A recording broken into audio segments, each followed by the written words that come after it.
নমস্কাৰ মই অতনু ভূঞা আপোনালোকে চাই আছে DY365 এই অনুষ্ঠান 24 ঘণ্টা এনে এটা অনুষ্ঠান যিটো অনুষ্ঠানত 24 ঘণ্টাৰ গুৰুত্বপূৰ্ণ খবৰ আপোনালোকক দিবলৈ চেষ্টা চলাও খবৰ আৰু খবৰ দিও ৰাজনৈতিক খবৰ দিও ৰাজনৈতিক খবৰৰ বিশ্লেষণ কৰি বিশেষ অনুষ্ঠান 24 ঘণ্টা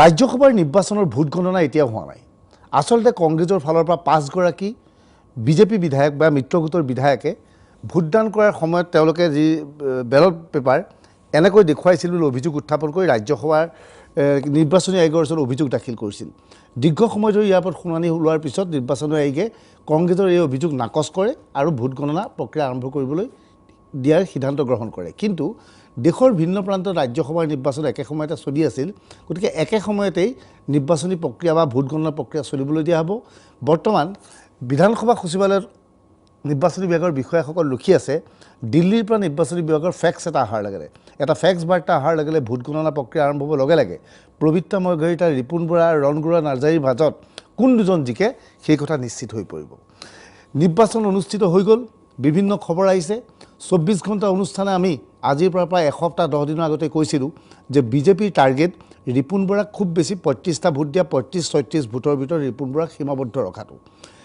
বিৰোধীৰ লগত 43টা ভোট আছিল এই পৰ্যন্ত ভোট গণনা হোৱা নাই আমাৰ হাতত বিভিন্ন উৎসৰ পৰা যি তথ্য আহিছে 11টা ভোট ৰিপুন বৰাই পোৱা নাই অৰ্থাৎ 43টাৰ পৰা 43 পৰা 11টা ভোট যদি পায় তেনেহ'লে ৰিপুন বৰা 32টা ভোট পাব আৰু প্ৰবীত্তা মৰঘৰিটা আৰু ৰণগুৰা নাৰ্জাৰী দুই বিজয়ী হ'ব অৱশ্যে এই মুহূৰ্তত এই কথাটো কোৱাটো উচিত নহয় কিয়নো যেহেতু নিৰ্বাচনী ফলাফল হোৱা নাই বিভিন্ন উৎসৰ পৰা পোৱা তথ্যৰ পৰা এই তথ্য আমি সদৰি কৰিছোঁ এই নিৰ্বাচনত নিয়ম অনুসৰি ৰিপুন বৰা 43টা ভোট পাই আৰামত জিকি যাব লাগিছিল প্ৰবীত্তা মৰঘৰিটা অতি সুন্দৰভাৱে জিকিব লাগিছিল ৰণগুৰা নাৰ্জাৰী কোনো ক্ষেত্ৰতে জিকিব নালাগিছিল কিন্তু যদিহে এই পৰ্যন্ত যি তথ্য আহিছে বা ৰাজনৈতিক যি পৰিৱেশ সৃষ্টি হৈছে তাৰ পৰা স্পষ্ট হৈছে ৰিপুন বৰা পৰাস্ত হৈছে প্ৰবীত্তা মৰঘৰিটা জিকিছে ৰণগুৰা নাৰ্জাৰী জিকিছে অৰ্থাৎ কোনো এটা দলৰ কোনো কেইজনমান বিধায়কে বিশ্বাসঘাতকতা কৰিব লাগিব আমি কৈছোঁ 11টা ভোট ৰিপুন বৰাই পাবলগীয়া 11টা ভোট ৰিপুন বৰাই পোৱা নাই হয়তো ইয়াৰ 5টা ভোট নাকচ হৈছে 6টা ভোটে ৰণগুৰা নাৰ্জাৰী সপক্ষে দিছে বিৰোধীৰ ভোট অৰ্থাৎ বিৰোধীৰ মাজত বিশ্বাসঘাতক আছে প্ৰশ্ন হৈছে কোনে বিশ্বাসঘাতক আপোনালোকে মানুহৰ মুখ দেখা পালে গম পাব কোন পাৰ্টিৰ মুখখন কলা কোন পাৰ্টিৰ বগা তেতিয়া গম পাব যেন এই দল নকৰোঁ গাদ্দাৰবিলাকক যদি দলৰ পৰা বহিষ্কাৰ নকৰে এইটো ৰাজনৈতিক অপৰিপক্কতাৰ পৰিচয়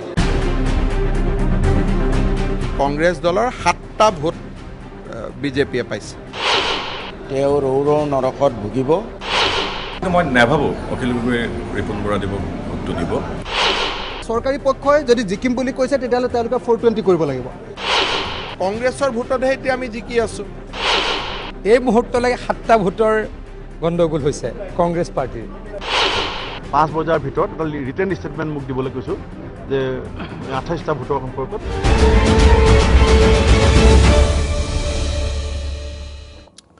ভোট গ্ৰহণ চলি থকা সময়তেই পীযুষ হাজৰিকাই ঘোষণা কৰিছে কংগ্ৰেছৰ 7টা ভোটৰ গোলমাল হৈছে ঠিক আছে কংগ্ৰেছৰ 7টা ভোটৰ গোলমাল হৈছে যদিহে ৰিপুন বৰাৰ পৰা 11টা ভোট আঁতৰি গৈছে বাকী 4টা ভোট কোনে নষ্ট কৰিছে এই 4জনৰ মাজত সন্দেহজনক ব্যক্তি হৈছে অখিল গগৈ মনোৰঞ্জন তালুকদাৰ আৰু AIDF কংগ্ৰেছে কৈছে তেওঁলোকৰ মাত্ৰ এটা ভোটে নষ্ট হৈছে বাকী আটাইকেইটা ভোট AIDF কৰিব লাগিব তেওঁলোকৰ ক্ৰছ ভোটিং কৰাৰ বাবে তেওঁলোকে ভোট নষ্ট কৰা নাই বিশ্বাসঘাতকতাৰ সন্ধানত অভিযান অব্যাহত আছে কিন্তু এইখিনি মতে ইটোৱে সিটো সন্দেহ কৰিছে সিটোৱে সিটো সন্দেহ কৰিছে কিন্তু সমগ্ৰ খেলখন খেলিছে মুখ্যমন্ত্ৰী হিমন্ত বিশ্ব শৰ্মাই আৰু হিমন্ত বিশ্ব শৰ্মাৰ খেলৰ বাবে ইজনে সিজনক সন্দেহৰ দৃষ্টিৰে চাবলৈ বাধ্য হৈছে এতিয়া কিছু প্ৰশ্ন হৈছে প্ৰবীত্তা মৰঘৰিটা এয়া অলপ সময়ৰ পিছতেই নিৰ্বাচনী ফলাফল ওলাব এতিয়াও ভোট গণনা ওলোৱা নাই ৰণগুৰা বসুমতাৰী আছে কোৱা হৈছে ৰণগুৰা নাৰ্জাৰীও জিকিছে ক্ষমা কৰিব বসুমতাৰী নাৰ্জাৰী জিকিছে ৰিপুন বৰা পৰাস্ত হ'ব বুলি ধাৰণা কৰা হৈছে আমি ধাৰণাৰ ভিত্তিত কৈছোঁ কিন্তু প্ৰকৃততে কি হৈছে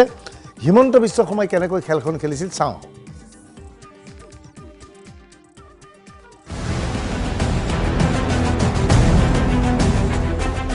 অৱশেষত বহু প্ৰত্যাশিত ৰাজ্যসভাৰ নিৰ্বাচন সম্পূৰ্ণ হৈ গ'ল প্ৰত্যাশিতভাৱে নিৰ্বাচনী ফলাফল ওলাল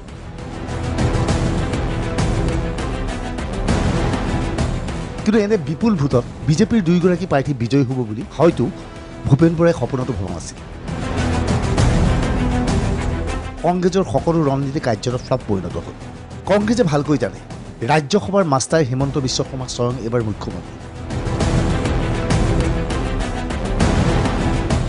গতিকে হিমন্ত বিশ্ব শৰ্মাই খেল খেলিব, কিন্তু ইমান ডাঙৰ খেল খেলিব বুলি কংগ্ৰেছে সপোনতো ভবা নাছিল। চিনেমাৰ নাম ৰাজ্যসভা।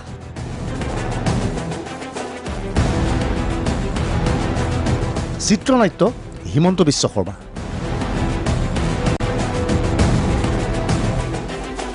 পৰিচালনা হিমন্ত বিশ্ব শৰ্মা।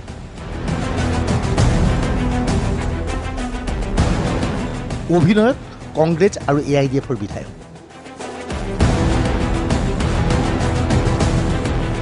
হিমন্ত বিশ্ব শৰ্মাই যিদৰে পৰিকল্পনা কৰিছিল, যিদৰে ভাবিছিল, সেইদৰেই ৰাজ্যসভাৰ নিৰ্বাচন অনুষ্ঠিত হৈ গ'ল। হিমন্ত বিশ্ব সহযোগ কৰিলে তেওঁৰ সহযোগী হ'ব। হিমন্ত বিশ্ব যদিহে ৰাজ্যসভা নিৰ্বাচনৰ পৰিচালক, তেনেহ'লে মুখ্য সহকাৰী পৰিচালক আছিল পীযুষ হাজৰিকা।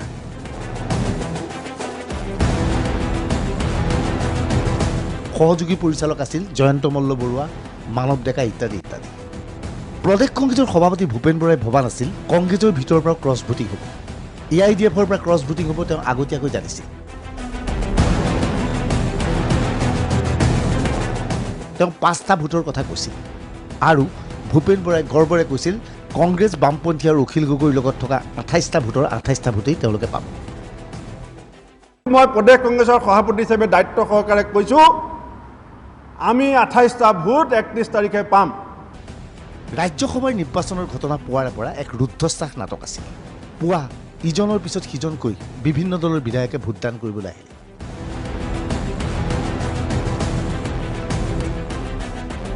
পুৱাৰ ভাগত পূৰ্ণগতিত ভোটদান চলি আছে। পুৱা 9 বজাতেই ভোটদান কৰিবলৈ আগবাঢ়ি আহিছে কংগ্ৰেছ, বিজেপি তথা বিজেপিৰ মিত্ৰগোষ্ঠীৰ বিধায়কসকল। কিন্তু ভোট দিবলৈ অহা নাই AIUDF। 11:30 বজালৈকে ভোট দিবলৈ নাহিল AIUDF। ভোট আৰম্ভ হৈছে 9টা বজাত। গতিকে কোনো এজন কেণ্ডিডেটৰ প্ৰতি দৰদ থাকিলে, কোনো এজন কেণ্ডিডেটৰ প্ৰতি শ্ৰদ্ধা থাকিলে, কোনো এজন কেণ্ডিডেটক তেওঁলোকে জয়যুক্ত কৰা বুলি যদি কোনো এজন ভোটাৰে ভাবে, তেনেহ'লে সেই এজেণ্ট ভোট গ্ৰহণৰ সময়ৰ আগতে উপস্থিত হ'ব লাগে। গতিকে আজি UDFে 9টাৰ আগত আহিব লাগে, তেওঁলোকে 11:20 কিয় আহিলে? তেওঁলোকৰ এজেণ্ট তাত বহা নাই, খালী হৈ আছে। গতিকে এই কথাবিলাকে কি ইংগিত বহন কৰে নিশ্চিতভাৱে অসমৰ ৰাইজে বিচাৰ কৰিব। কিন্তু এতিয়াও কৈছোঁ, যদি 15টা ভোট তেওঁলোকে দিয়ে, তেওঁলোকক চেলুট জনাম। পুৱা 11:30 বজালৈকে ভোট দিবলৈ অহা নাছিল AIDFৰ বিধায়ক। AIDFৰ আটাইবোৰ বিধায়ক মিলিত হৈছিল চিৰাজুদ্দিনৰ বাসগৃহত।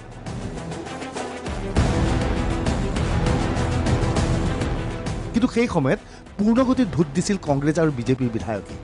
তেতিয়াই হিমন্ত বিশ্ব শৰ্মাই ঘোষণা কৰিলে 10টা ভোটত জিকিম। ভাবোঁ 9-10 ভোটৰ ব্যৱধান থাকিব।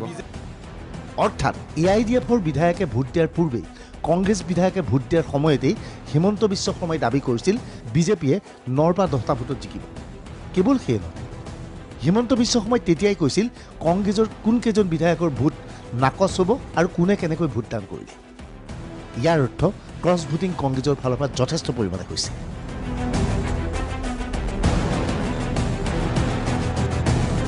কংগ্ৰেছৰ 3জন বিধায়কে এজেণ্ট পিঠিৰাজ সাথীক ফাঁকি দিলে।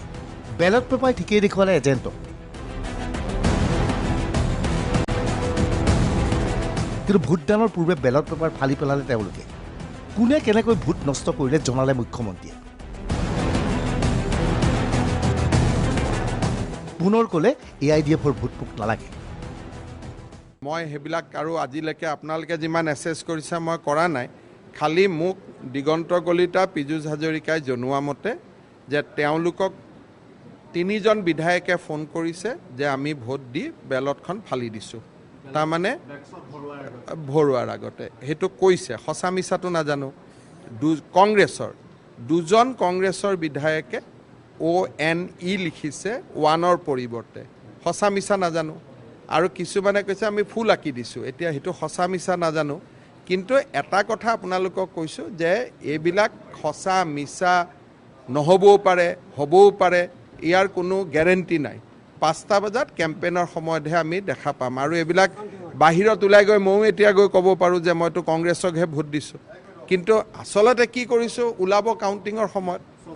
এটা কথা মইতো বহুত এইখিনিকে মই ক'লোঁ যে AIDFৰ ভোট বিজেপিক নালাগে। যোৱা ইলেকশ্যনৰ আগতো মই কৈছিলোঁ যে এনেকুৱা ধৰণৰ ভোট আমাক নালাগে। ইয়াৰ পৰৱৰ্তী পৰ্যায়ত যিটো কংগ্ৰেছ দলে দাবী উত্থাপন কৰিলে যে UDFৰ এজেণ্টজন কংগ্ৰেছৰ হ'ব লাগে, সেইটো ইলেকশ্যন কমিশ্যনৰ নিয়ম মতে হ'ব নোৱাৰে। যি দলৰ মানুহ সেই দলৰহে এজেণ্ট হ'ব পাৰে। গতিকে যিটো দাবী গ্ৰহণযোগ্যতাই নাই, সেই দাবীটো UDFৰ ওচৰত কৰি তেওঁলোকে গোটেই খেলি মেলি কিয় লগালে সেইটো তেওঁলোকে জানে। কাৰণ যেতিয়া এজেণ্টজন আন দলৰ মানুহ হ'বই নোৱাৰে, নাম্বাৰ 1। নাম্বাৰ 2, আমাক দিয়া খবৰ মতে কংগ্ৰেছৰ ভোটতহে এতিয়া আমি জিকি আছোঁ।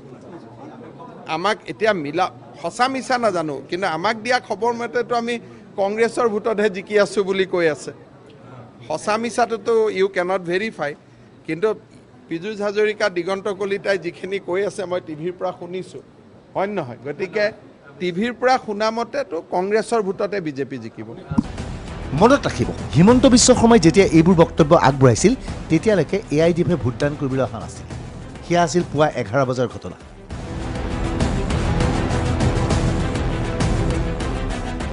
ইতিমধ্যে জাকিৰ হুছেইন চিকদাৰে কৈছিল 11:30 বজালৈকে ভোটদান কৰিবলৈ অহা নাই AIDFৰ বিধায়কসকল। কংগ্ৰেছৰ বিধায়কসকলে ভোটদান কৰি থকা অৱস্থাত ভোটদান কক্ষত বহি আছিল পীযুষ হাজৰিকা।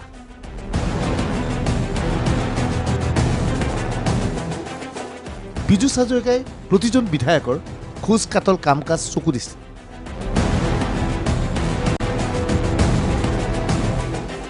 উৎফুল্লিত হৈ পৰিল মন্ত্ৰী পীযুষ হাজৰিকা। Game over. কংগ্ৰেছে ভোট দিছে বিজেপিক। এইমাত্ৰ ভোট দিলোঁ। মই এটা বস্তু দৃঢ়তাৰে কৈছোঁ, এই মুহূৰ্তলৈকে 7টা ভোটৰ গণ্ডগোল হৈছে কংগ্ৰেছ পাৰ্টিৰ। মোৰতো আমিতো তাতে বহি আছোঁ, দেখাই পাই। অসম্ভৱ কথা। লিখিত অভিযোগ 1000 বাৰ দিয়ক, হেৰি চালেই হৈ গ'ল ন। মানে কোনোবাই ONE লিখিছে, কোনোবাই ৰাইট টিক মাৰিছে, কোনোবাই বেলট পেপাৰ ফালি দিছে। মুঠতে আমি জিকিছোঁ, গেম অভাৰ। মুঠতে মই কৈছোঁ, আৰু তেওঁলোকৰ আৰু দেখা পোৱা যায়, তেওঁলোকৰ আৰু মই নকওঁ এতিয়া, তেওঁলোকে আমাক ডাইৰেক্ট ইণ্ডিকেশ্যন দেখাই আছে। ভিতৰত বহি তেওঁলোকে মানে এনেকৈ দিয়ে, কোনে দিয়ে মই নকওঁ। মই কৈছোঁ মই কৈছোঁ না, তেখেতলোকে আমাক ইণ্ডিকেশ্যন দেখাই দিয়ে।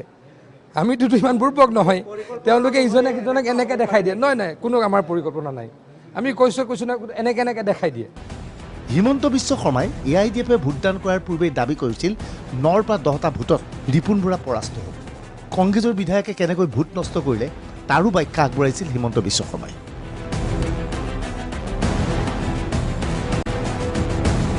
দিগন্ত কলিতা আৰু পীযুষ হাজৰিকাই এই কথা স্পষ্টভাৱে জনাইছিল মুখ্যমন্ত্ৰী। কিন্তু তৎসত্ত্বেও কংগ্ৰেছে এইবোৰ কথা বিশ্বাস কৰা নাছিল। সকলোকে আচৰিত কৰি কংগ্ৰেছৰ এজেণ্ট পৃথ্বীৰাজ সাথীয়ে কেৱল দুখ দিলে ছিদ্দিক আহমেদক। ছিদ্দিক আহমেদে আমি দুবাৰ মক ভোটিং কৰিছোঁ। আমাৰ চিফ হুইপ ৱাজিৰ আলী ডাঙৰীয়াই ইনষ্ট্ৰাকশ্যন দিছে। CLP লিডাৰে, ডেপুটি লিডাৰে মাতি আনি বাৰম্বাৰ বুজাইছে, ৰাতিপুৱাও বুজাইছে।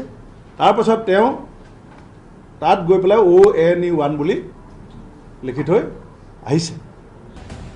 ভূপেন বৰাই কেৱল ছিদ্দিক আহমেদক নিলম্বিত কৰিয়েই দায়িত্ব শেষ কৰিব বিচাৰিলে। ভূপেন বৰাই ভালকৈ জানে কংগ্ৰেছৰ আন কেইবাজনো বিধায়কে ক্ৰছ ভোটিং কৰিছে।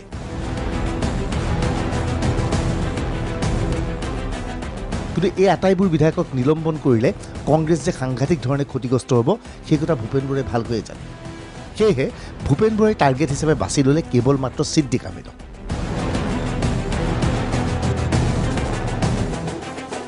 কি কয় ছিদ্দিক আহমেদে? আজি মই কেমেৰাৰ সন্মুখত একো নকওঁ। মই 4বাৰৰ বিধায়ক। মই ভোট দিবলৈ ভালকৈ জানো। এজেণ্ট কমলাক্ষৰ সৈতে মিলি পৃথ্বীৰাজে ষড়যন্ত্ৰ কৰিছে।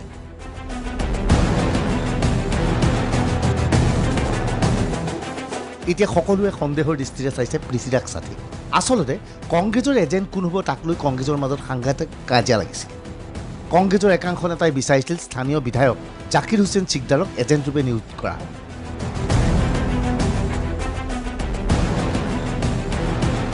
কিন্তু কংগ্ৰেছৰ নেতৃত্বই জাকিৰ হুছেইন ছিকদাৰক সন্দেহ কৰিছিল, কিয়নো জাকিৰ হুছেইন ছিকদাৰৰ হিমন্ত বিশ্ব শৰ্মাৰ সৈতে ভাল। সেয়েহে তেওঁলোকে বাছি উলিয়াইছিল অসমলৈ ৰাজস্থানৰ পৰা অহা কংগ্ৰেছৰ পৰ্যবেক্ষক পৃথ্বীৰাজ চাথীক এজেণ্ট ৰূপে নিযুক্তি দিয়া। কিন্তু এইখিনিতে বহুবোৰ প্ৰশ্ন সন্মুখলৈ আহিছিল।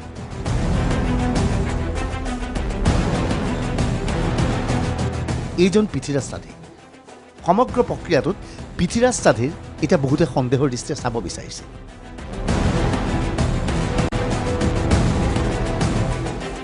কংগ্ৰেছৰ এজেণ্ট পৃথ্বীৰাজ চাথীক বিজেপিয়ে মেনেজ কৰিছিল নেকি?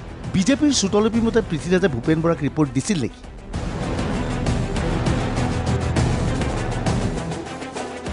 পৃথ্বীৰাজ চাথে পীযুষ হাজৰিকাৰ অতি ঘনিষ্ঠ। পীযুষ হাজৰিকা যুৱ কংগ্ৰেছৰ সভাপতি হৈ থকা কালত পৃথ্বীৰাজ সমন্বয়ক আছিল। এতিয়াও পৃথ্বীৰাজ আৰু পীযুষৰ মাজত ঘনে ঘনে যোগাযোগ। পীযুষে মেনেজ কৰাৰ বাবেই ক্ৰছ ভোটিং কৰা আন কংগ্ৰেছ বিধায়কৰ নাম নুকলে নেকি?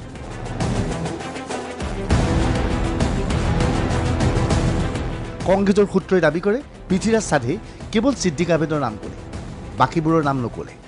ইয়াৰ অৰ্থ কি? এয়া কংগ্ৰেছৰ ৰণকৌশল নেকি? নে পৃথ্বীৰাজ চাধে সকলোৰে নাম কৈছিল, কিন্তু ভূপেন বৰাই কেৱল টাৰ্গেট হিচাপে ছিদ্দিক আহমেদক বাছি ল'লে? ভোট গণনা সম্পন্ন হোৱাৰ পিছত এজেণ্ট পৃথ্বীৰাজ চাধে কি কৈছিল মন দি শুনক। सीएम साहब को क्या सपना आया क्या? सीएम साहब को सपना आया? अरे कुछ नहीं, सब ठीक है, कांग्रेस का सब ठीक है, सब ठीक है, सब ठीक है। সেই সময়ত পৃথ্বীৰাজ চাধে এবাৰো কোৱা নাছিল কংগ্ৰেছৰ পৰা ক্ৰছ ভোটিং হৈছে, কিন্তু পিছত কেৱল দোষাৰোপ কৰিলে ছিদ্দিক আহমেদক।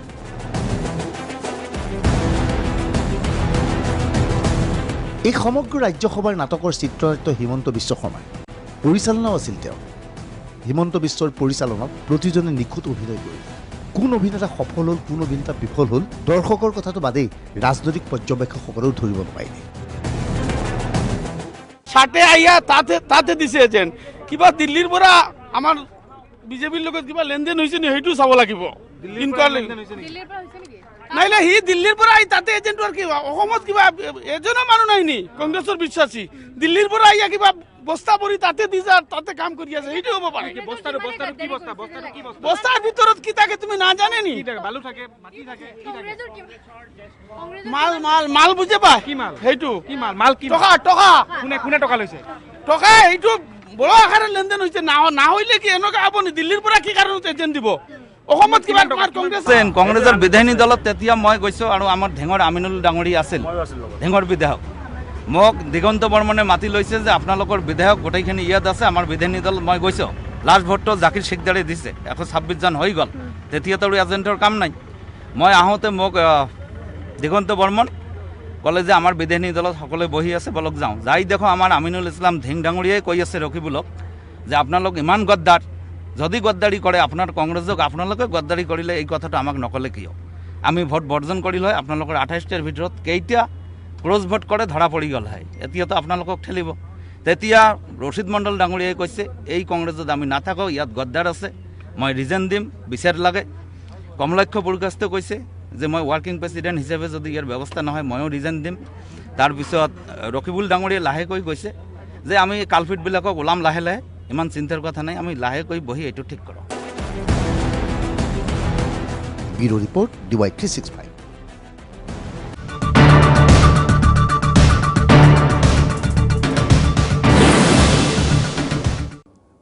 ক্ৰছ ভোটিং কোনে কৰিলে, বিশ্বাসঘাতকতা কোনে কৰিলে? কংগ্ৰেছৰ ফালৰ পৰা কোৱা হৈছে বিশ্বাসঘাতকতা তেওঁলোকৰ এজনে কৰিছিল, বাকী কোনো কৰা নাই। যদিও এতিয়াও ভোটৰ ৰিজাল্ট অহা নাই, মাত্ৰ বিজেপিৰ ফালৰ পৰা দাবী কৰা হৈছে 11টা ভোটত ৰিপুণ বৰা পিছুৱাই থাকিব। আমি নাজানো, ৰিপুণ বৰা জিকিবও পাৰে। এতিয়াও ৰাজ্যসভাৰ নিৰ্বাচন হোৱা নাই, কিন্তু এতিয়াই কংগ্ৰেছে বাৰে বাৰে AIDFক দোষাৰোপ কৰিছে। AIDFৰ শীৰ্ষ নেতা বিধায়ক কৰিমুদ্দিন বৰভূঞা আমাৰ লগত আছে। কৰিমুদ্দিন বৰভূঞাক স্বাগতম জনাইছোঁ এই অনুষ্ঠানলৈ। আমি কৰিমুদ্দিন বৰভূঞাৰ সৈতে বিতং কথা পাতিম, কিন্তু তাৰ আগতে ছিদ্দিক আহমেদক দোষী সাব্যস্ত কৰা হৈছে। ছিদ্দিক আহমেদৰ সৈতে আমাৰ সাংবাদিক দিব্যই টেলিফোনত কথা পাতিছিল। কি কৈছিল ছিদ্দিক আহমেদে? মইতো 3বাৰৰ বিধায়ক, এইবাৰ লৈ 4বাৰ হৈছে। হয়, গতিকে মই কি ভোট দিয়া নাজানো নেকি? মইতো ইমানবাৰ ৰাজ্যসভাৰ ভোট দিছোঁ, গতিকে মোৰ ভোটটো মই ঠিকেই দিছোঁ। কিন্তু এই যে চাটে যিজন পৃথ্বীৰাজ চাটে, তেওঁৰ লগত মোৰ আগৰ কাজিয়া আছিলে, তেওঁৰ লগত ভালকে মোৰ কথা বতৰা মানে পতা নাছিলোঁ। হয়, তেনেকুৱা আছিলে। আৰু আমাৰ কৰিমগঞ্জৰ কমলাক্ষ দেৱ পুৰকাস্ত, এই দুজনে মিলি আৰু আমাৰ কংগ্ৰেছৰ কেইজনমান লিডাৰ মিলি তেওঁলোকে প্লেন কৰি এইটো কৰিছে। আমাৰ ভোটটো মই ঠিকেই দিছোঁ, কিন্তু তেওঁলোকে ইণ্টেনশ্যনেল নামবিলাক কৈছে। এতিয়া কথাটো হ'ল, যদি মোৰ ভোটটো যদি তেওঁ দেখা পালে, বাকী আৰু কোন কোন আছে তেওঁলোকৰ দেখা নাপালে নেকি? আৰু যদি বেলেগে যদি ভোট দিয়ে, এই মিডিয়াতো বহুত কথা ওলাইছে, 6জন-7জন কংগ্ৰেছৰ কথা ওলাইছে, বাকীবিলাকৰ নাম তেওঁলোকে নাপালে নেকি? হয়, গতিকে ইণ্টেনশ্যনেলি তেওঁ এইখিনি কৰিছে। গতিকে এইটো দি কি হ'ব, একো কৰিব নোৱাৰে। আপুনি AICCৰ ওচৰলৈ যাব নেকি এই সন্দৰ্ভত? মই নিশ্চয় তেওঁলোকৰ এগেইনষ্টত মই কেছ কৰিম, মই কোৰ্টত যাম। কোৰ্টৰ ৰাস্ত হ'ব। আপুনি কাৰ বিৰুদ্ধে যাব? এইটোতো নাম্বাৰ আছে, মোৰ ভোটৰ নাম্বাৰটো আছে, গতিকে এইটো দি মই কোৰ্টত যাম। মানে আপোনালোকৰ যিজন পুলিং এজেণ্ট আছিলে তেওঁৰ এগেইনষ্টত আপুনি কেছ কৰিব? মই এই এজেণ্টজনৰ এগেইনষ্টত কোৰ্টত যাম।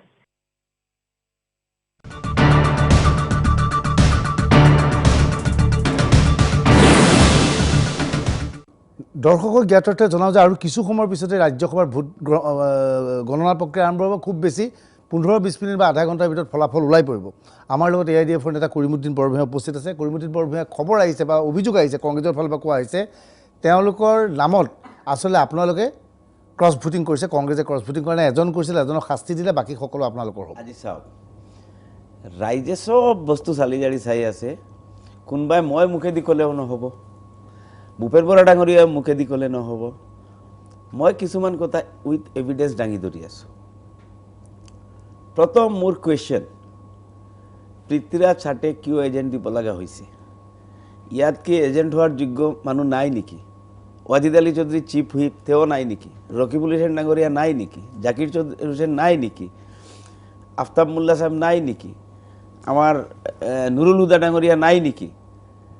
আমাৰ বাকী গোটেই বিধায়ক কেইজন, ভৰত নৰহ আছে, হয়, ভৰত নৰহ আছে, গোটেই কেইজন বিধায়ক এফিচিয়েণ্ট বিধায়কসকল আছে। নুৰুলদাৰ নিচিনা অনেষ্ট, পাৰফেক্ট, জেনুইন MLA থাকাৰ পিছতো কিয় চাটেক দিব লগা হৈছে? সেইটো মোৰ নাম্বাৰ 1 কুৱেশ্যন। কিয় ভাবে? উত্তৰ কি আছে আপোনাৰ? মোৰ তাত উত্তৰ আছে, মই উত্তৰটো দি আছোঁ।